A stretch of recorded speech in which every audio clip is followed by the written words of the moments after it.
If your Amana AC indoor unit isn't blowing air, the most common culprits are airflow obstructions, electrical faults, or mechanical issues.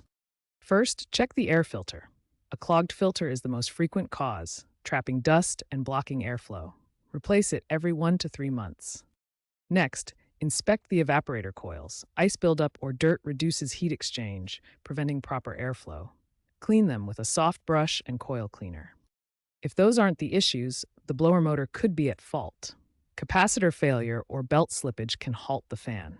Test the capacitor with a multimeter. It should read 5 to 10% above its rated voltage. Lastly, thermostat problems or refrigerant leaks can also be the issue.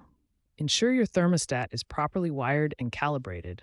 Low refrigerant can cause the coil to ice up. Remember safety first. Unplug the unit before attempting any repairs. If basic checks don't solve the problem, you might need to investigate more complex issues. Check the control board for any visible damage or error codes like E1 for sensor errors on newer models.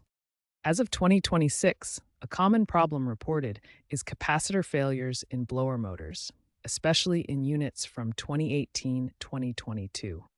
Also be aware of the 2023 capacitor recall for certain Goodman Amana units and avoid using non-certified replacement parts due to potential fire risks. The trend is shifting towards predictive maintenance, with smart thermostats and AI-assisted tools that predict failures.